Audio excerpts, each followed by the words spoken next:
Уважаемые граждане России, обращаюсь к вам в связи с кровавым, варварским террористическим актом, жертвами которого стали десятки мирных, ни в чем не повинных людей, наши соотечественники, в том числе дети, подростки, женщины. За жизнь пострадавших, тех, кто находится в тяжелом состоянии, сейчас борются врачи. Уверен, они сделают все возможное и даже невозможное для сохранения жизни и здоровья всех раненых. Особые слова благодарности экипажам скорой помощи и санитарной авиации, бойцам спецподразделений, пожарным, спасателям, которые делали все, чтобы сохранить жизни людей, вывести их из-под огня, из эпицентра возгорания и задымления, избежать еще больших потерь. Не могу оставить без внимания помощь простых граждан, которые в первые минуты после трагедии не остались равнодушными и безучастными, и наряду с врачами и сотрудниками спецслужб оказывали первую помощь, доставляли пострадавших в больницы. Необходимую помощь окажем всем семьям, в чью жизнь пришла страшная беда, раненым и пострадавшим. Выражаю глубокие, искренние соболезнования всем, кто потерял своих родных и близких. Вместе с вами скорбит вся страна, весь наш народ. 24 марта объявляю днем общенационального траура.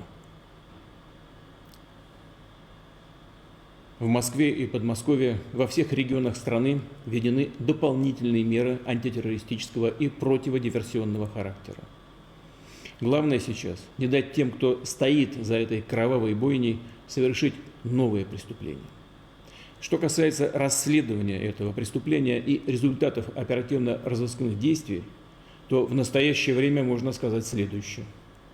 Все 4 непосредственных исполнителей теракта, все те, кто стрелял, убивал людей, найдены и задержаны.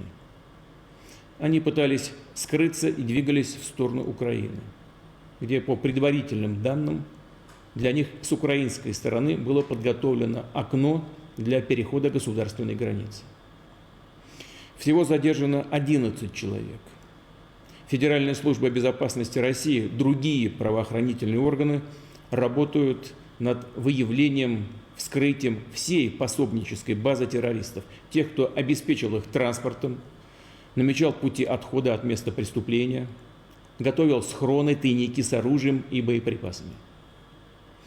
Повторю, следственные и правоохранительные органы сделают все, чтобы установить все детали преступления.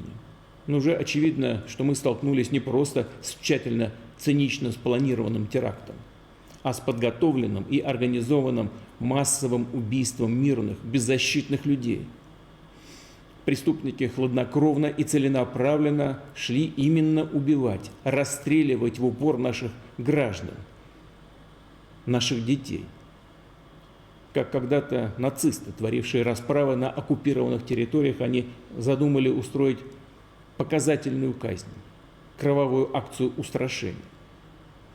Все исполнители, организаторы и заказчики этого преступления понесут справедливое и неизбежное наказание, кем бы они ни были, кто бы их ни направлял. Повторю, мы установим и покараем каждого, кто стоит за спиной террористов, кто готовил это злодеяние, этот удар по России, по нашему народу. Мы знаем, что такое угроза терроризма.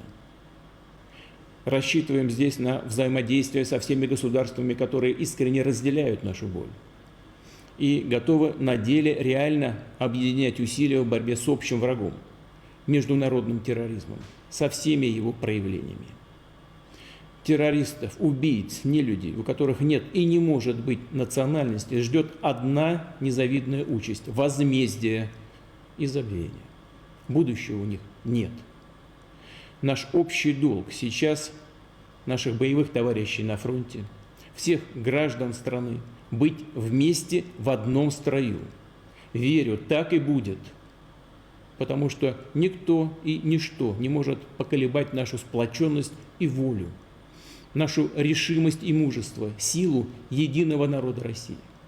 Никому не удастся посеять ядовитые семена розни, панику и разлад в наше многонациональное общество. Россия не раз проходила через тяжелейшие, порой невыносимые испытания, но становилась еще сильнее. Так будет и сейчас.